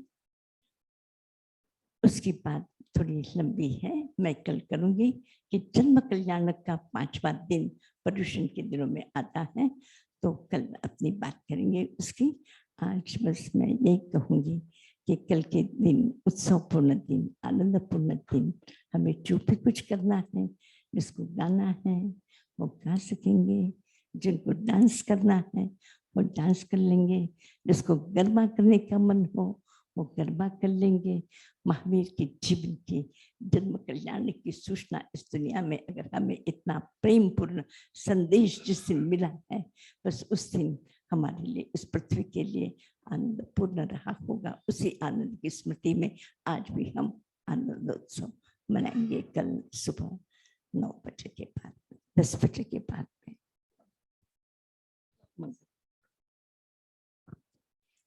मंगल पाठ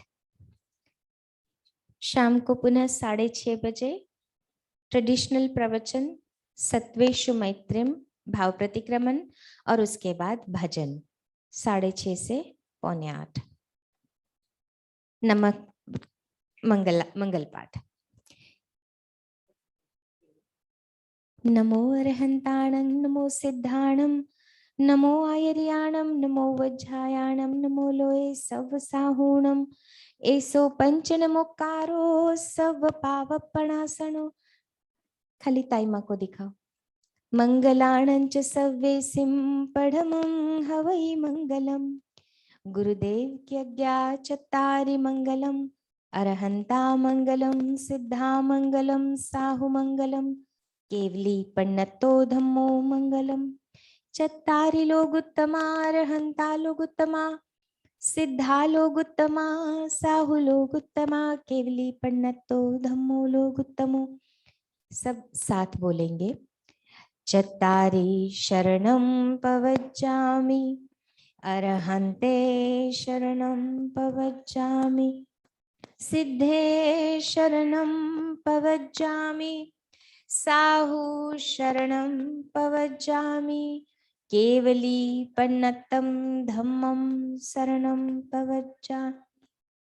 यत्र देवो महावीरो यत्र श्री गौतमो गुरु तत्र श्री विजयो भूतिर्ध्रुवा सिद्धिर्मतिर्मम। लाभस्तेषां जयस्तेषां कुतस्तेषां पराजय। येषां हृदि महावीरो राजते भगवान् स्वयं। उपसर्गाक्षयं यान्ति छिद्यन्ते विघ्नवल्लय। मन प्रसन्नतामेति पूज्यमाने जिनेश्वरे मन प्रसन्नतां याति स्तूयमाने मुनीश्वरे।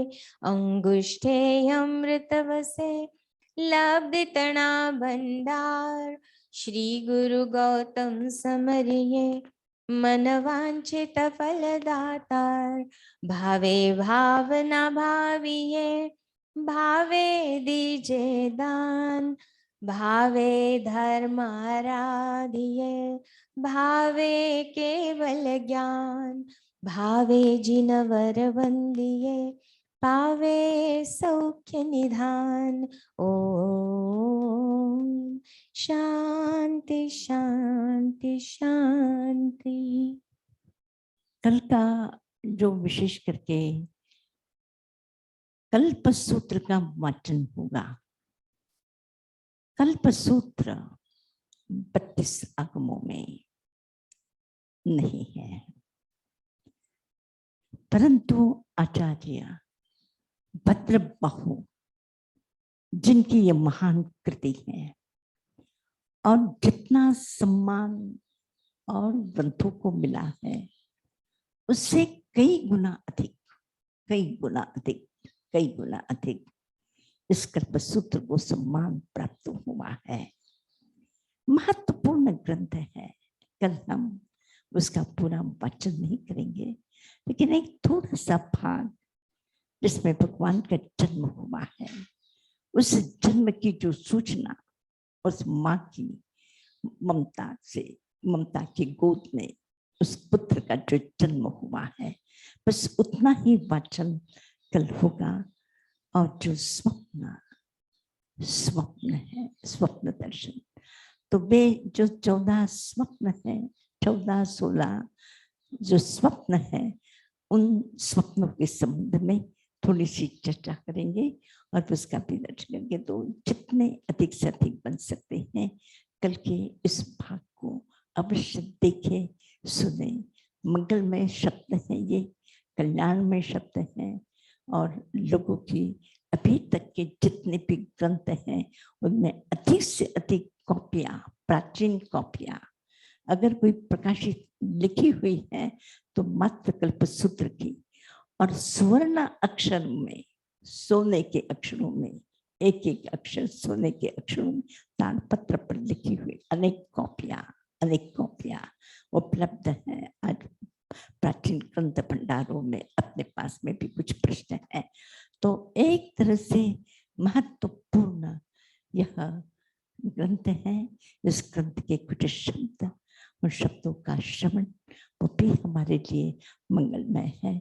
और उन माताओं के लिए जो निकट भविष्य में संतान को जन्म देने वाली है, वे जरूर आसपास में सूचना दे दें कि इन शब्दों को अवश्य सुन लें।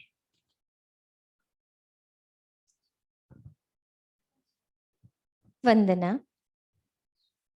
तिखुतो आयाहीनं पयाहीनं करेमि, वन्दामि न मनसामि, सक्कारेमि सम्मानेमि, कल्याणं मङ्गलं देवयं चेयं पज्वासामि, मतेन वन्दामि।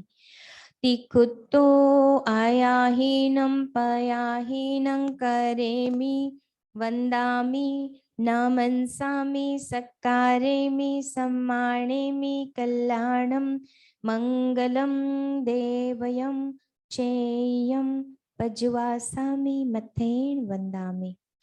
तिखुतो आयाहीनं पयाहीनं करेमि, न मनसामि, सक्कारेमि सम्मानेमि, कल्याणं मङ्गलं देवयं चेयं पज्वासामि, मथेन वंदामि। बोले भगवान महावीर स्वामी की, गुरु गौतम स्वामी की, परम पूज्य ताई माँ की, परम पूज्य गुरुदेव की, परम पूज्य बाई महाराज की, जिन शासन देव की, सकल श्री संघ की जय।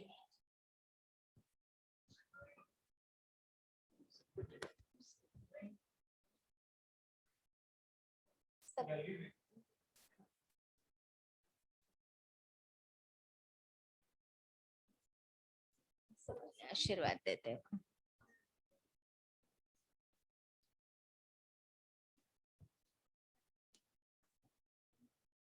जी शिलापी जी,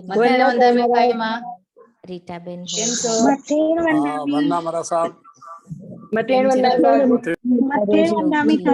शांति जी है, दिनेश भाई है, अर्चना जी है, प्रकाश भाई। अच्छा छोटी छोरी है, उठे इरी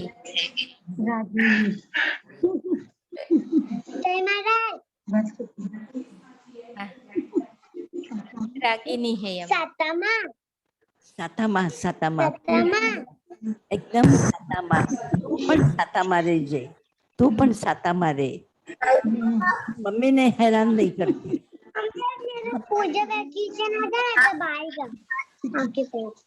हाँ अभी जा, विदायतन अभी जा।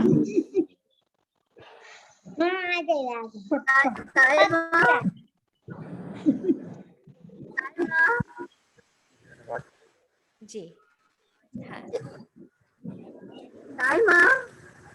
ताईमा आप सातामा छो अच्छा ताईमा आप सातामा छो हाँ ताईमा હા બધા સાતામાં છે પ્રમીલા બધા સાતામાં છે બધા સાતામાં છે હાજી સાતામાં છે બધા સાતામાં છે સાતામાં છે પ્રમીલા ને 25 ઉપવાસ હાજી પ્રમીલા હાજી સાતામાં રહેજે બરાબર ખ્યાલ રાખજે તબિયતનો આજે 26મો ઉપવાસ હા 26મો ઉપવાસ છે બરાબર 26 જ પચકાના ત્યાં છે 26મો ઉપવાસ છે બરાબર સાચું છે બાબા સાચું છે डागाजी हेमार सर ऋचा जैन है हाँ सुख साता महेश हाँ जी डगा जी हाँ हाँ बस मनोज कैसे हैं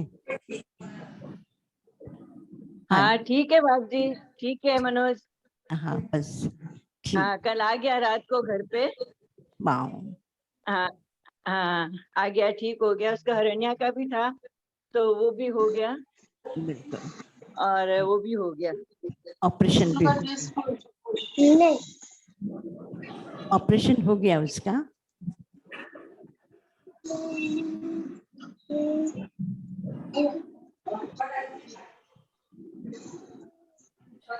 हाँ मनोज तीसरी है उठे सुतो सुतो बोले हैं मनोज साता है शराबी जी सब आनंद हाँ जी